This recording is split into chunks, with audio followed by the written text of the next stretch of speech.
London ইউরোপের সবচেয়ে যানজটপূর্ণ শহর হিসেবে শীর্ষে রয়ে গেছে। গত বছর রাজধানীর গাড়ি চালকরা গড়ে 101 ঘন্টায় যানজটে বসে কাটিয়েছেন, যা আগের বছরের তুলনায় 2% বেশি। পরিবহন বিশ্লেষণ প্রতিষ্ঠান ইনরিক্সের তথ্য অনুযায়ী 2022 সালে লন্ডনে যানজটে কাটানো সময় ছিল 97 ঘন্টা, যা 2023 সালে বেড়ে দাঁড়ায় 99 ঘন্টায়। লন্ডনের সবচেয়ে যানজটপূর্ণ রাস্তা হিসেবে চিহ্নিত হয়েছে A40 ওয়েস্টওয়ে, যেখানে সন্ধ্যা 5টা থেকে 6টা পর্যন্ত সবচেয়ে খারাপ সময়। লন্ডনের পর দ্বিতীয় স্থানে রয়েছে প্যারিস, যেখানে 97 ঘন্টা যানজটে কাটে।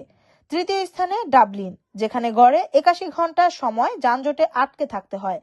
ইনরিক্সের মতে যানজট লন্ডনের অর্থনীতিকে প্রায় 3.85 বিলিয়ন পাউন্ড ক্ষতিগ্রস্ত করছে, যা শহরে 4 মিলিয়ন গাড়ি চালকের মাথাপিছু 942 পাউন্ড। যুক্তরাজ্যের মধ্যে লন্ডনের পর সবচেয়ে বেশি যানজটপূর্ণ শহর ব্রিস্টল এবং লিডস। তবে ম্যানচেস্টারে যানজট 13% বৃদ্ধি পেয়ে লিডসের চেয়ে 1 ঘন্টা বেশি হলেও শহরের আকার বিবেচনায় এটি লিডসের নিচে অবস্থান করছে।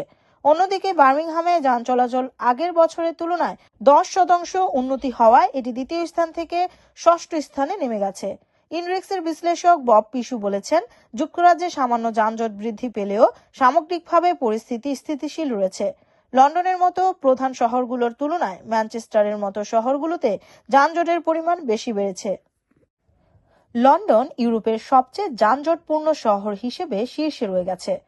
গত বছর রাজধানীর গাড়ি চালকরা গড়ে 101 ঘন্টায় যানজটে বসে কাটিয়েছেন, যা আগের বছরের তুলনায় 2% বেশি।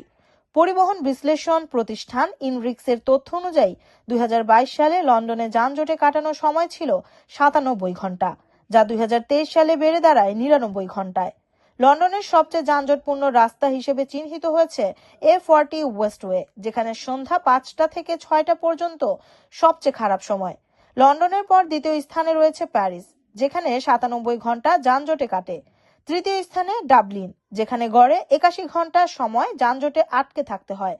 ইনরিক্সের মতে যানজট লন্ডনের অর্থনীতিকে প্রায় 3.85 বিলিয়ন পাউন্ড ক্ষতিগ্রস্ত করছে, যা শহরে 4 মিলিয়ন গাড়ি চালকের মাথাপিছু 942 পাউন্ড। যুক্তরাজ্যের মধ্যে লন্ডনের পর সবচেয়ে বেশি যানজটপূর্ণ শহর ব্রিস্টল এবং লিডস।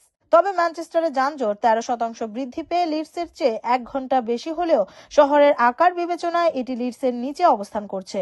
অন্যদিকে বার্মিংহামে যান চলাচল আগের বছরের তুলনায় 10% উন্নতি হওয়ায় এটি দ্বিতীয় স্থান থেকে ষষ্ঠ স্থানে নেমে গেছে। ইনরিক্সের বিশ্লেষক বব পিশু বলেছেন, যুক্তরাজ্যে সামান্য যানজট বৃদ্ধি পেলেও সামগ্রিকভাবে পরিস্থিতি স্থিতিশীল রয়েছে। লন্ডনের মতো প্রধান শহরগুলোর তুলনায় ম্যানচেস্টারের মতো শহরগুলোতে যানজটের পরিমাণ বেশি বেড়েছে।